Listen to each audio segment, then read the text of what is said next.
Bridge to the Turnabout is the Magnum Opus of the Shu Takumi era of Ace Attorney. It's almost universally considered to be the best case in the entire series, though my commenters might have something to say about that. In this video, we're going to go over why I think Bridge to the Turnabout is one of, if not the greatest Ace Attorney case. But first, we have to go back to DL6.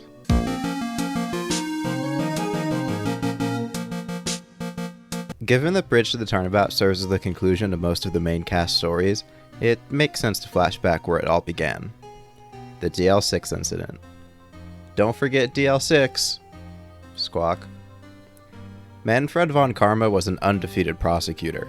He was so undefeated, in fact, that he'd never even gotten a penalty on his record. Until one fateful day at the hands of Gregory Edgeworth. He got one for blackmailing somebody. This enraged von Karma, who prided himself on his perfect record. After the trial, an earthquake struck the courtroom, knocking out the power. Inside an elevator were three people: Gregory Edgeworth, his son Miles, and Yanni Yogi, a courtroom bailiff. The power going out had made them stuck, and Yogi began to go insane as the air was leaving the elevator. Yogi attacked Gregory Edgeworth, and his son Miles Edgeworth picked up Yogi's pistol that had fallen on the floor and threw it at Yogi, in a desperate attempt to get him to stop. The gun went off. Outside the elevator, von Karma was suddenly hit by a bullet to the shoulder. The three men inside lost consciousness, and when they awoke, they were only two. Gregory Edgeworth had died. Shot and killed. The police were desperate to close the case, and thus they decided to go to the extreme and get a spirit channeler to channel the spirit of Gregory Edgeworth, so he could identify his killer. Edgeworth's spirit identified the killer as Yanni Yogi, which led the police to pursue all leads to him. However, at the trial, Yogi's lawyer Robert Hammond, who was really only interested in not losing, not so much what's best for his client, he convinced Yogi to plead temporary insanity due to oxygen deprivation. It worked, but Yogi's life was ruined. 15 years later, Yogi murdered Hammond with a revenge plan given to him by an anonymous source. Edgeworth's son, Miles, now a von Karma protege, is arrested for the crime. At Miles' trial, Phoenix is able to prove that Hammond was murdered by Yogi. Furthermore, he manages to prove to everyone that Manfred von Karma was actually the true killer in the DL6 incident. But what happened to that spirit medium I mentioned earlier? Well, her name was Misty Fay. She was the master of the Crane channeling technique. After it came out, thanks to a wealthy businessman, that the police used Misty as a way to gain evidence, her name was ruined, along with faith in the police department. Thus she left, leaving behind two daughters, Mia and Maya. Wanting to catch the businessman that tarnished her mother's name, Mia would leave the Koran village and become an attorney. Maya, however, would stay behind, honing her channeling abilities. That's DL6 in a nutshell, but there's a few more incidents that we need to cover before we can even scratch the surface of why Bridge to the Turnabout is so special. And all of these incidents revolve around one woman, Dahlia Hawthorne.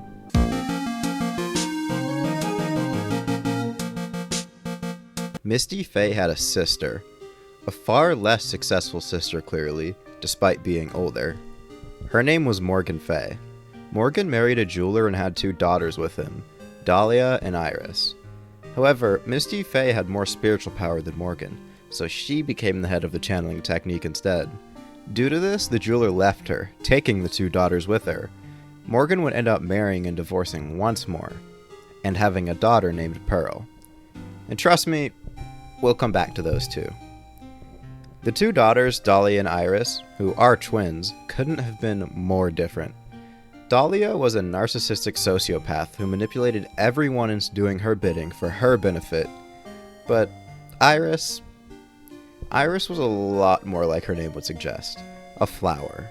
Youthful, kind, innocent, and just a total sweetheart, really. But her downfall was her incredible loyalty to her twin. Alongside Dahlia's master manipulation, Iris was no match, and would often be used by Dahlia. But one more important thing about Iris, her father was kind of a dick. He sent her to live at Hazakura Temple because he'd already had two daughters, Dahlia, and a girl from another marriage named Valerie. Anyway, when Dahlia was 14, she manipulated her tutor, a man named Terry Falls, with the plan of framing him for her kidnapping. all part of an elaborate plan to escape with a $2 million diamond from her father as the ransom. She got Valerie, now a detective, to help her with the plan. Iris was also brought in to help, but she never showed. The plan went down at Dusky Bridge without a hitch. The diamond was retrieved, and Dahlia jumped off the bridge into the Eagle River below. Falls was shot, arrested, and placed on death row, and Valerie found Dahlia, giving her a new identity as she was now presumed dead. Melissa Foster. 5 years after the framing at Dusky Bridge, Terry Falls was being transferred when his transport broke down. He escaped and called Valerie Hawthorne to the Dusky Bridge in order to find out what happened 5 years earlier. In a massive mistake, Valerie called Dahlia and told her she was going to tell the truth. Scared that the truth would come out, Dahlia got there first and stabbed her, and stuffed her in the trunk of a car that Falls stole, and put on her clothes, meeting Falls in the guise of her sister. Soon, Falls would be arrested again, and put on trial for the murder of Valerie. This is where Dahlia's story first intersects with the story of DL6, as not only is the prosecutor for the trial Manfred von Karma's protege, Miles Edgeworth, Falls' defense is Mia Fey. Both are rookies, and both are only in their positions due to DL6. Mia looked to have the upper hand, until the final aspect of Dahlia's manipulation happened. Terry Falls killed himself on the stand out of his twisted love for Dahlia. This would scar Mia and Miles, and Mia wouldn't step into court again for a long while.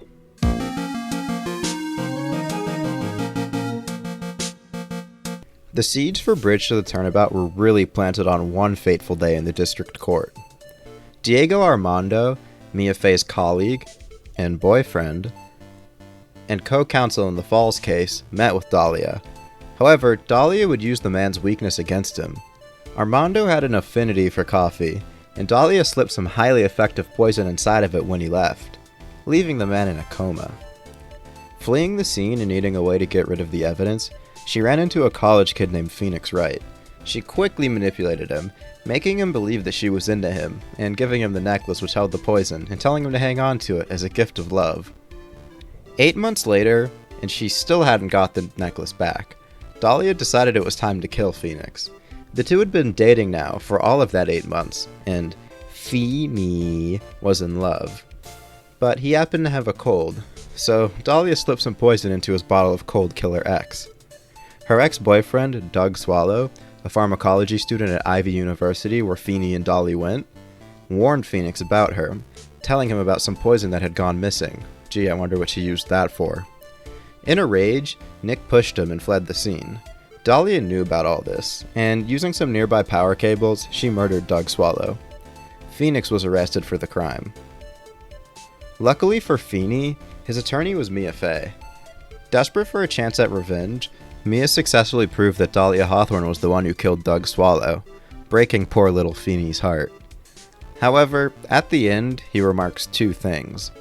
First, he wants to become an attorney now, and secondly, the Dollie he knew was different. Interesting.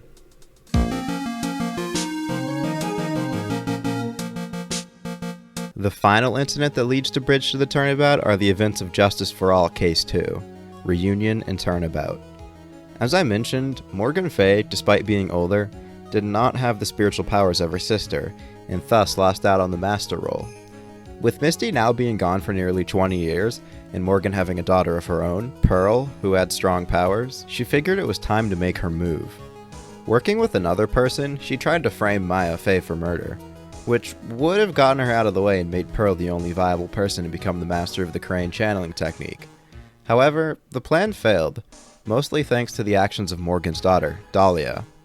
Well, Dahlia is long gone by this time, but her beloved Feenie brilliantly defended Maya Fey through many trials and tribulations in order to secure the not guilty verdict and expose Morgan Fay. And now that I think about it, I'm pretty sure Maya's sister died too not too long before this, and she was also put on for that crime. Why does the justice system just hate Maya Fey? But anyways, this is not the end for Morgan. In her prison cell, she began to plot plans for her revenge. Her daughter Pearl would become the master one way or another, and all of these things lead to...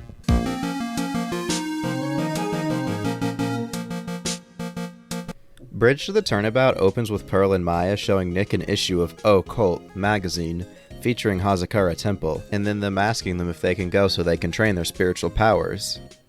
Nick says no until he looks at the magazine and sees someone that looks almost exactly like Dahlia Hawthorne. He then suddenly agrees to join the two of them on their trip, eager to see if the woman from his past has somehow returned. The trio arrive at the temple. Maya has a sneezing fit, and they're greeted by Sister Bikini. We learn that the girl in the photo is known as Iris, not Dahlia. Suspicious. I mean, they almost look exactly alike, right? When they enter the main hall, they meet Elise Donham, a famous children's book author, and Pearl's favorite.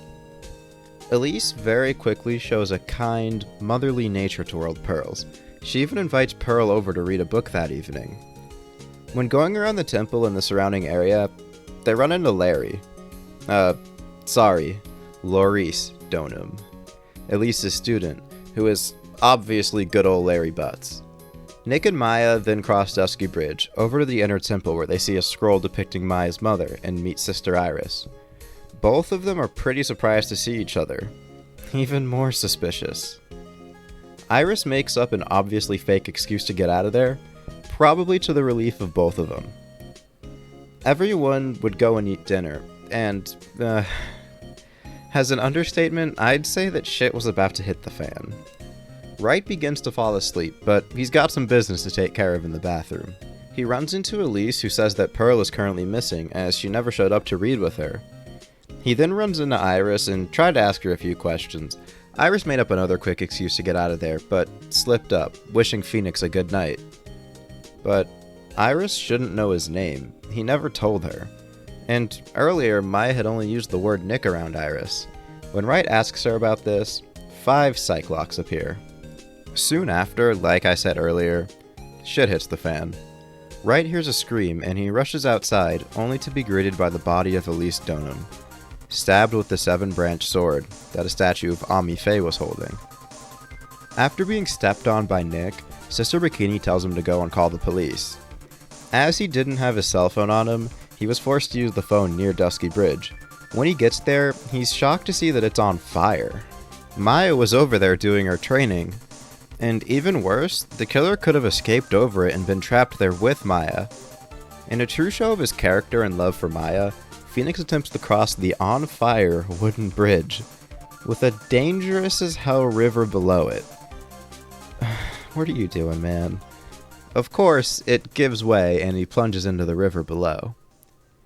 In a completely different country, Miles Edgeworth is awoken by a frantic phone call from Larry, who tells him of Nick's plunge.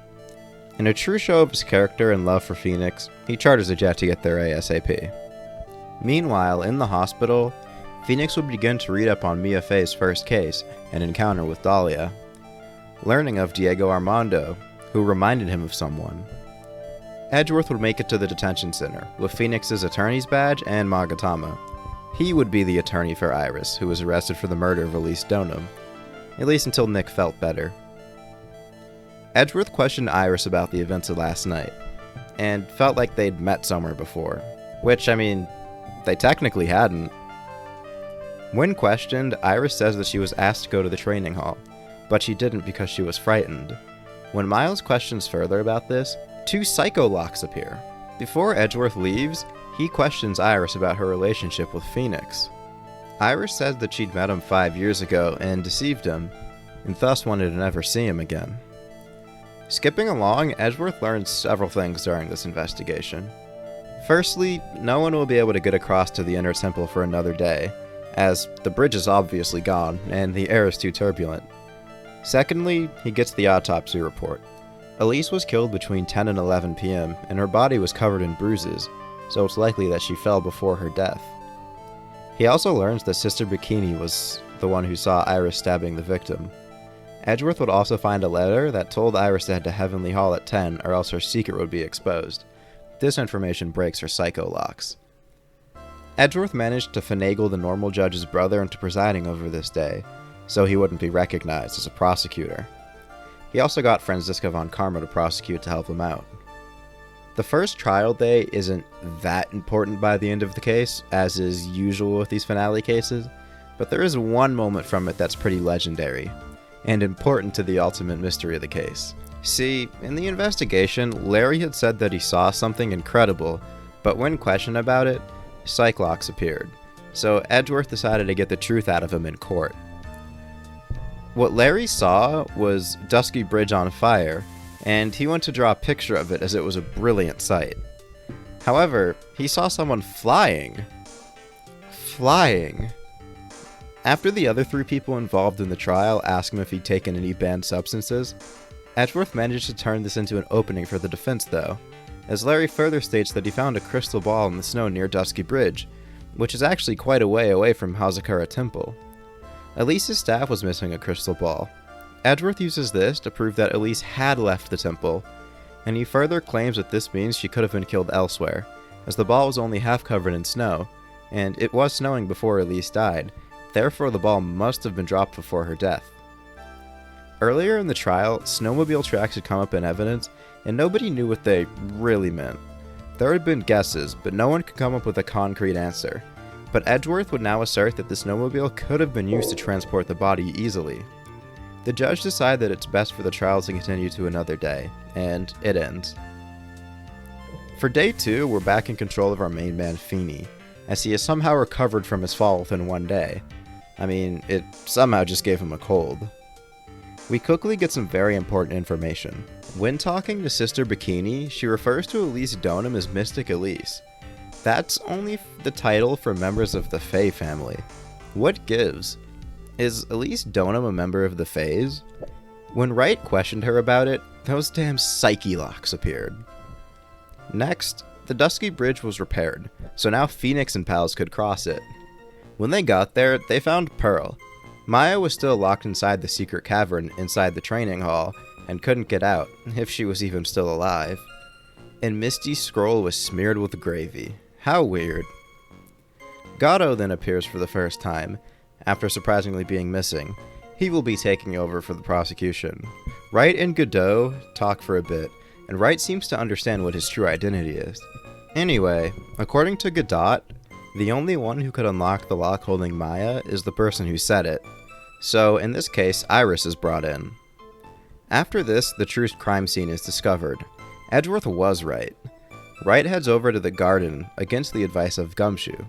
Wright finds a talisman that is supposed to be owned by the master of the Karain channeling technique. They also find the Ace Attorney's staple, bloody writing. The other staple that they find is the fact that Maya is implicated in the writing. Poor Maya. Why is it always her? That's like the 6th time that's happened. Back with Sister Bikini, Elise Donham's true identity is revealed, if it wasn't obvious already. She is Misty Fay, the mother who ran away from her children due to the DL6 incident, the master of the Karain channeling technique, murdered in cold blood. Thusly, Maya is now the master. Assuming she's alive. Fun. Morgan's gotta be real happy. And then there's an earthquake. Knowing that Edgeworth has trauma with earthquakes due to DL6, Wright runs across the bridge to meet him, and when he does, he finds out that Iris ran away. They find her inside the inner temple, but now the door has 5 locks on it. We get some more info from Bikini later, when she details why Misty came to the Hazakura Temple. She was there to stop a plan from destroying the Fay family's main line by Morgan Fay. Nick mentioned the case where Morgan tried to frame Maya. It is here that Phoenix learns that Iris is actually Morgan's daughter. In fact, she has 3 of them: Pearl's, Iris, and her twin. Bikini doesn't know the other twin's name though, but Phoenix has a pretty good idea. Later, Wright would get the murder plans, but they're partially burned, so parts are unreadable. He and Gumshoe also put a metal detector to use in an attempt to find the real murder weapon, which they succeed in. There was a hidden sword within Misty Fay's staff, the real murder weapon. Wright talks to Iris a few times in this investigation, but something is slightly off about her character. Anyway, just before the final trial, Nick figures out what Morgan's plan was. Pearl was to channel Dahlia Hawthorne so Dahlia could kill Maya, and then of course Pearl would become the new master. However, Pearl couldn't channel Dahlia's spirit for some reason. It just wouldn't work. To close this investigation section, Godot blamed Phoenix to his face for what happened to Mia and Maya, and promised that tomorrow they'd settle everything in court, once and for all.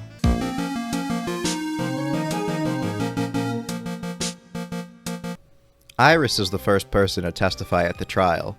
She immediately claims that Maya Fray was the true killer, and then killed herself. Iris also said that she was an accomplice and helped cover up the crime scene.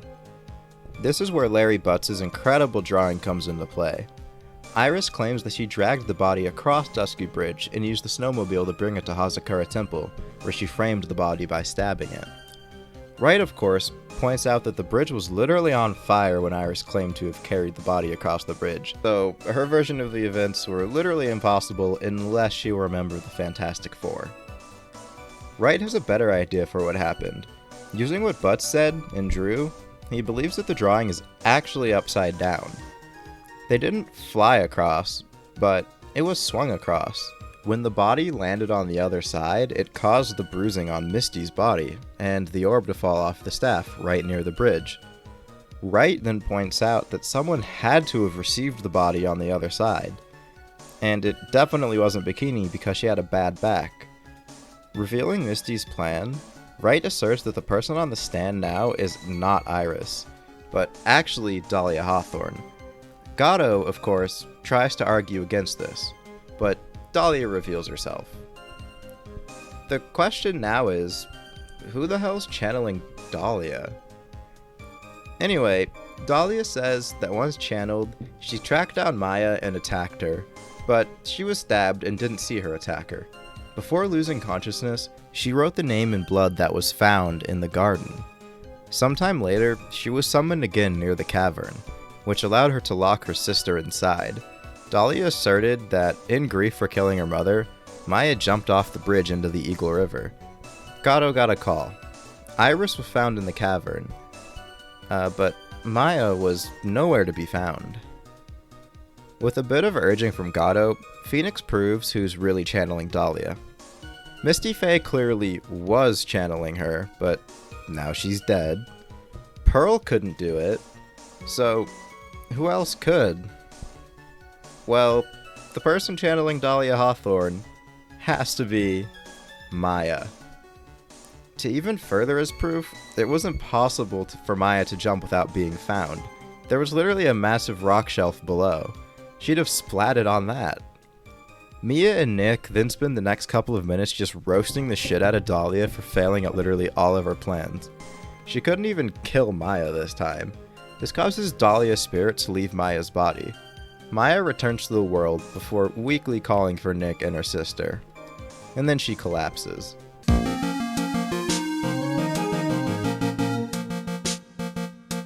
It was now Maya's time to testify, as she saw her mother die right in front of her. But before that, earlier, Godot presented a dagger that was found in the back of a tree in the garden. The blood test on it had come back. Despite the fact that Dahlia claimed it was used in the struggle, the victim's blood was not found on it. Alright, so Maya's testimony is expectedly full of holes, as she's still rattled from the events of the past few days. Maya says that she saw her killer in the dark due to the light from a lantern, but that's not possible. The lantern she claims to have seen was out of commission that night. Wright then asks for the lights in the court to be turned off, remarking to Godot that there's some things you can only see in the dark. When the lights were turned off, Godot's mask glowed brightly. Phoenix claimed that Godot was the man that Maya saw that night.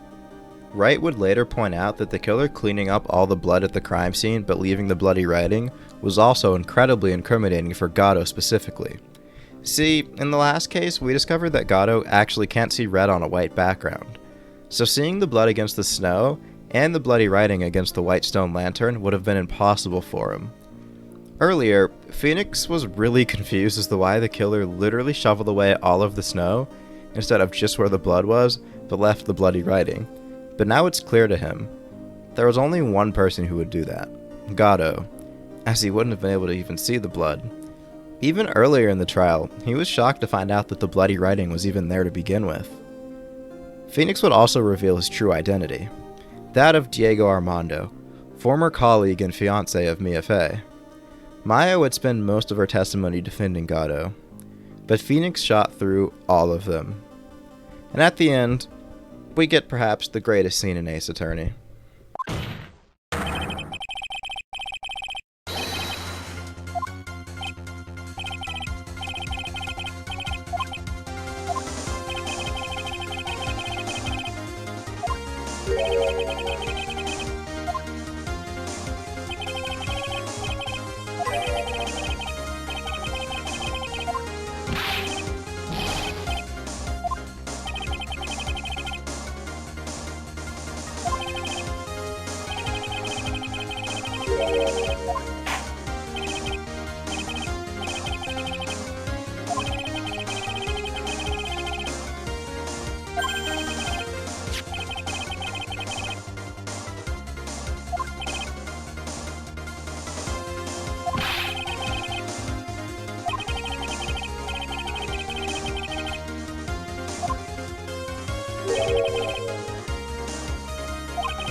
And with that, the case finally ends.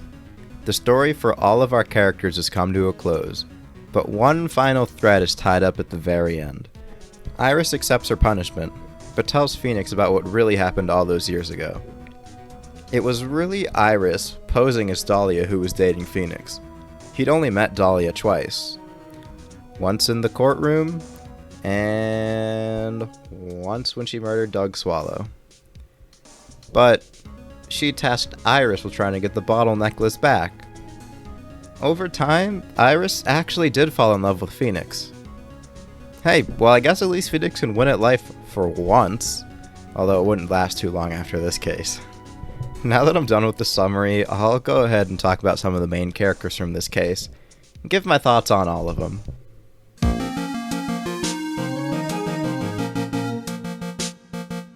Godot obviously shines in this case, possibly even shines the brightest. It could be argued that Goodbyes is an Edgeworth case, Farewell is a Nick case, and this one is his, and I wouldn't disagree with that assessment at all. In the end, I like how he doesn't take Maya's BS.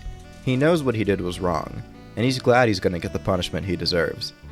I'd imagine he's feeling relief after this more than anything. Finally, he can rest after all these years of just pain and suffering. And better yet, what would have been the main focus of his rage, Dahlia, was already taken away ages ago. So instead, he focused his weakened mental state on Phoenix. Phoenix exposing him as the killer is the best thing that could have happened to him. Godot is one of the few killers from the trilogy who's really remorseful. There are no crocodile tears here, only real ones. Though, I mean, I guess it is literally blood, not... whatever. Godot is truly special in this case because he's incredibly flawed, yet so redeemable almost. You can really get into his head and see why he killed Misty. I mean, he was also in on it with Misty, trying to foil Morgan's plan. But as soon as he saw Dahlia in Misty's body, he took it upon himself to exact revenge on her. Godot is extremely self-centered. He didn't really want to save Maya per se, he just wanted to get revenge on Trite. That's why he taunts him in the very final investigation scene in this case. He's exacting his revenge on the only person left who was there for Mia. Phoenix really couldn't have done anything to save Mia's life, but Godot irrationally thought that he could. In reality, Godot was really just blaming himself, but taking it out on Phoenix. Godot couldn't be there for Mia when she needed him the most in his eyes, but his self-centered nature prevents him from blaming himself. All in all, he's perhaps the best character in this game of great characters.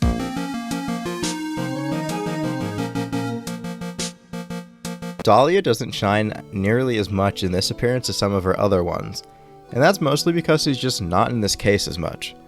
You're only directly talking to her for one section of a really long chapter. She manages to manipulate the entire cast into believing she's Iris pretty well. Something was slightly off about Iris in this section, so I'm sure a few people guessed it, but that's just good writing. Ace Attorney is really at its best when you figure out the mystery before Phoenix. It gives you a good sense of satisfaction when you finally get to flex your knowledge to the characters. For her in this case, Takumi sort of wrote all her traits already and just stuck with them.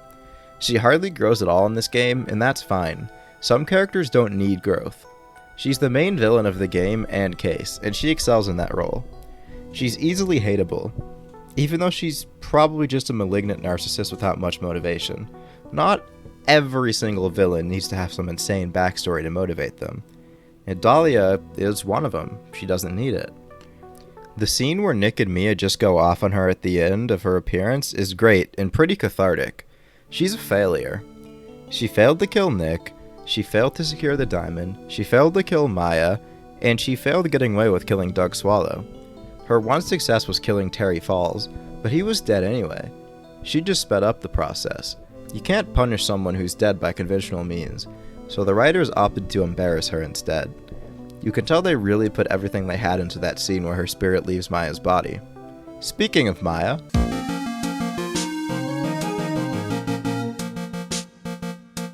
Maya's defining traits really shine through in this case. Her strength and ingenuity come through when she's still stuck inside the sacred cavern. Of course, she still relies on her big sis, but that's typical of her. Being able to channel Dahlia when stuck, scared, and alone shows her growth from the first game yet again, just as channeling Mia in Farewell My Turnabout did. Her loyalty also shines through in that final trial section. She really doesn't want to incriminate Godot, even though she knows he did it. Godot had saved her life after all. Well, if you're kind to Maya, she'll be with you through thick and thin. Even if you kill her mom. And even if it's for someone who's against Nick, who she's obviously incredibly close to. Godot literally killed her mother, someone she hadn't seen like ever, as she left when Maya was like 2. And she still tries to defend him. She's like the number one person you'd want to be friends with. She'll be there for life. Before I move on, I want to go back to that Dahlia scene where her spirit leaves Maya's body. I really appreciate how the first people she calls out to are Phoenix and Maya. It goes to show how much she appreciates their relationships. That despite having been channeling the spirit for a while, and having it forcibly removed, she wants them first. I also love that they actually gave her a sprite for lying on the floor. That's like the only time they do that in the Game Boy and DS era games.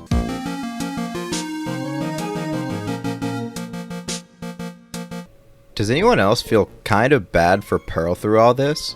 She's a little girl, and her mother manipulated her into essentially trying to kill the only person Pearl has that can be considered family. You could argue that Morgan wants what's best for her daughter, at least in her eyes, but I think that's just gravely untrue.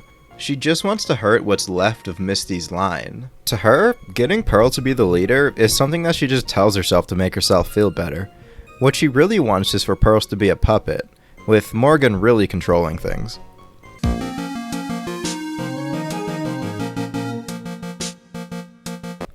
This case served as the perfect conclusion to Phoenix Wright as a character, and it's a good thing they never brought him back again. Wait, what? Okay. Anyway, Phoenix kinda has a character, but kinda doesn't at the same time. He's at his best when he's acting as an extension of the player, but he does have some defining traits that really shine through in this chapter. Firstly, his love. Not romantic love, but brotherly love for Maya. The man literally runs across a rickety, burning bridge with a rushing river below just because Maya might be in danger.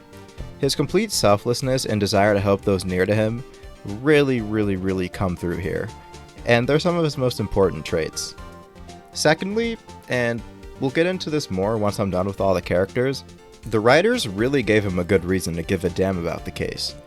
The issue that I have with Apollo Justice as a game, for example, and especially Turnabout Succession, is that despite it being the finale, and despite Apollo being the main character, Apollo really doesn't have a reason to give a shit about that case. And, I mean, it's okay, but here in Bridge to the Turnabout, it really works to the case's advantage. Not only does the player care for reasons that we'll get into shortly, but the player character also cares.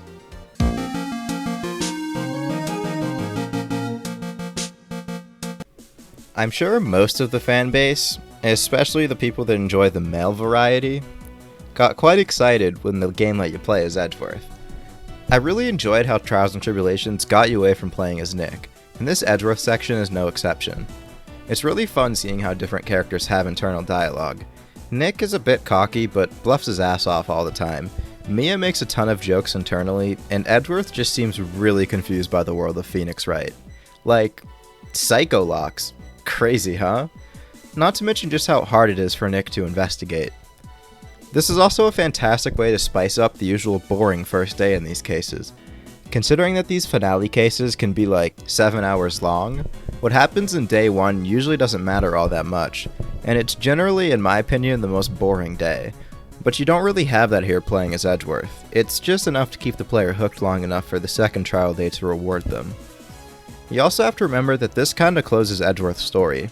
If you remember back to the beginning where I talked about DL6, Edgeworth really wanted to follow in his father's footsteps and be a defense attorney, but Von Karma took all of that away from him. Now, he finally gets to do it, only for one day. But even past that, he lends all of his assistance to Wright, since he doesn't have to actually worry about prosecuting the case. To close, it's a quietly meaningful moment for Miles, to finally complete that childhood dream. The second trial from this case might be the greatest trial section ever made. We'll get to that final cornered scene next, but I just really need to talk about for a minute why this day is just so fucking good. First off, the Dahlia pretending to be Iris twist was pulled off in a fantastic way in my opinion. I've never really been a big fan of out-of-the-blue plot twists, and thankfully, Ace Attorney doesn't really have many. Like the Mad on Guard twist we talked about in Farewell My Turnabout. Once it happens, you can look back and see that all the signs were there. Here, the same thing rings true. I mentioned it during my summary, but Iris is just off in this section, and also the ending of the investigation, to the point that the player might have been able to figure it out already, and that's a good thing. Maya's testimony is also a major bright spot, and a great character moment like I mentioned earlier. Despite it being lengthy, it doesn't drag at all, and the way that they managed to pack in the entirety of solving how Godot actually killed Misty within one testimony is amazing. A lesser case would have used like 3 witnesses for this. Not a second of this trial is wasted, which is almost always true for these finale cases, but it's tenfold here. Everything that happens this day is important. Every single minute detail is important, and literally none of it's bad at all. Think about all the fantastic moments packed into here. Godot cornered, the exorcism, Maya's testimony. Speaking of Godot, let's go back to the final breakdown scene now, the legendary Godot cornered moment. Why is this scene so revered by the community? Well, not only is it amazing because it's the ending of the final chapter, a highly emotional game that culminated 3 games worth of storytelling, but the most crucial thing that this does well is use the 3 games worth of training to make the climax just that much better. Obviously, we all know that when you screw up, the music keeps playing, and the prosecutor will give some generic line or whatever. In this case, your penalty is just an instant loss, no matter what. You know who else knew that? Shu Takumi and Janet Sue. So, Takumi decided that no matter what you do, Godot will open with the same line and the music will keep playing. They waited 3 games to finally use this to their advantage, and it works so well. Tell me down below, if you made it this far in the video, did you also kind of shit your pants when the music kept playing? Cause I did. Then, of course, the actual breakdown is short yet sweet. He just screams and explodes. The other big bads had some super long and drawn out ones. Von Karma gave himself brain damage, Gant hand damage, On Guard face damage, but Godot just gives himself emotional damage. And a bit of face damage as well. But before all that, the scene is still fantastic. Nick opens it with such a cool confidence, and even calls back to what Mia taught him. And given Mia's significance to Godot, it's great to see her teachings bring him down. Of course, seeing her spirit alongside Nick was great too. Bringing back and creating what in my opinion is the best version of Cornered was genius as well. Ace Attorney has a fantastic soundtrack in almost every game, but Cornered is the song.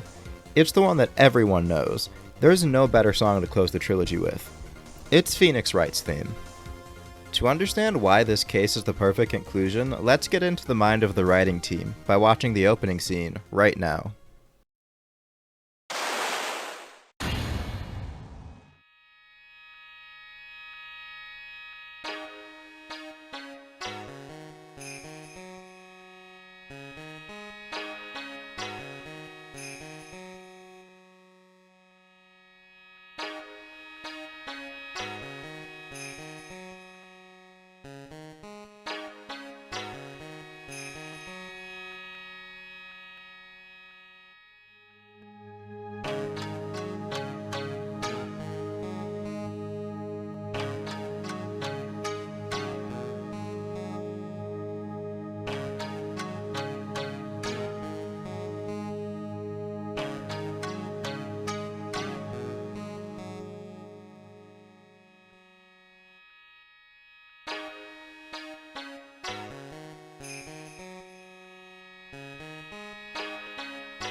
Well, I'm sure you noticed several things about this opening, all of which are perfect for the story they were trying to tell.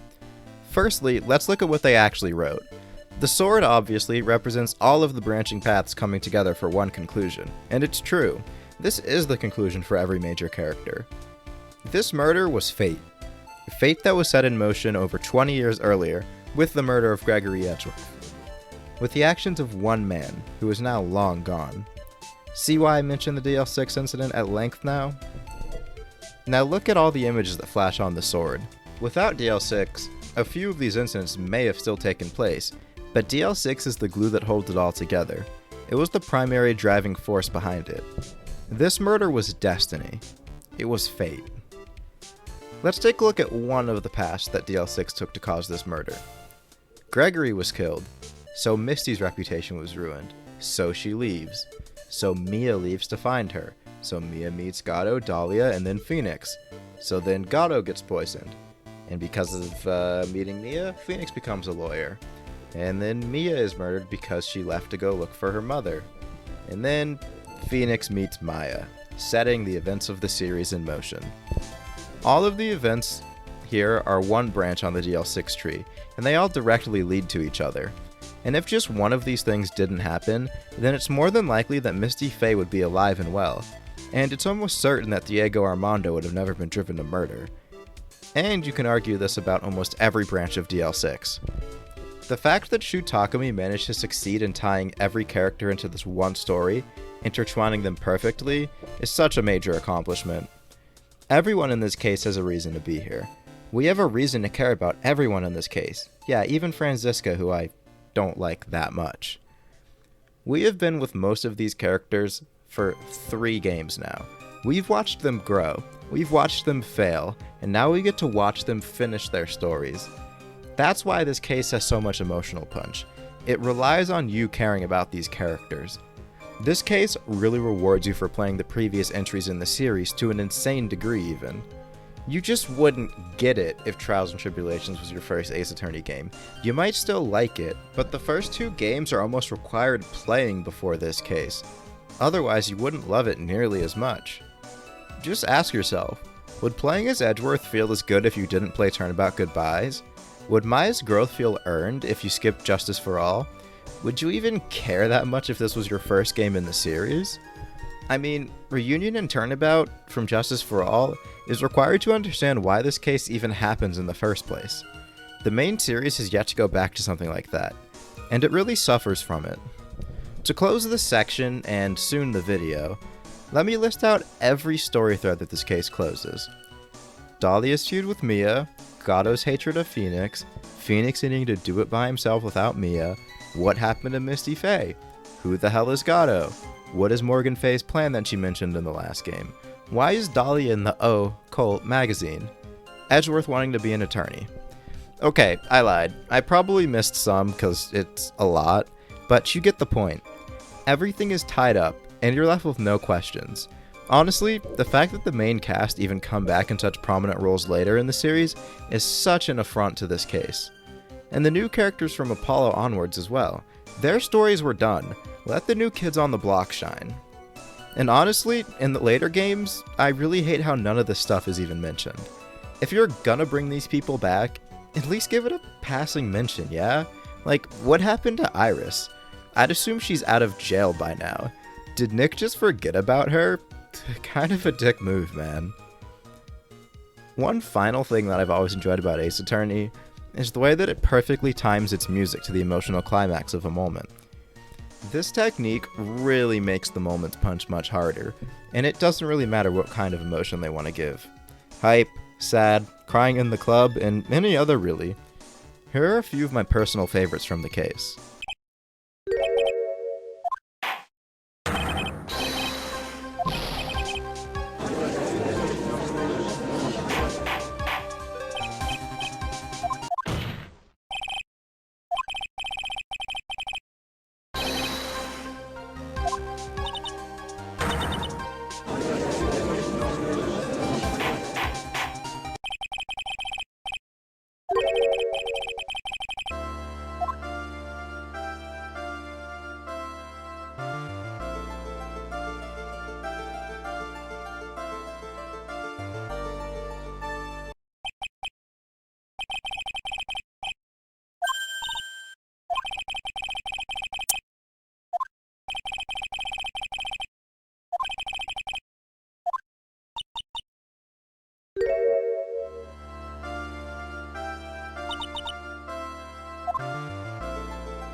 But back on track, and time for a conclusion. Speaking of conclusions, this case is the perfect conclusion for the trilogy cast. Everyone's stories are neatly wrapped up in pretty wrapping paper with a nice little bow. It's also a great conclusion to Trials and Tribulations, and the story it was telling. All in all, this might just be the greatest Ace Attorney case for what it managed to accomplish. Thank you, and good night, folks. Or afternoon. Or morning. Or evening. Whatever time you're watching this, if you enjoyed it, please, please, please give me a subscribe, and I'll see you in a couple days for my next video. Thank you.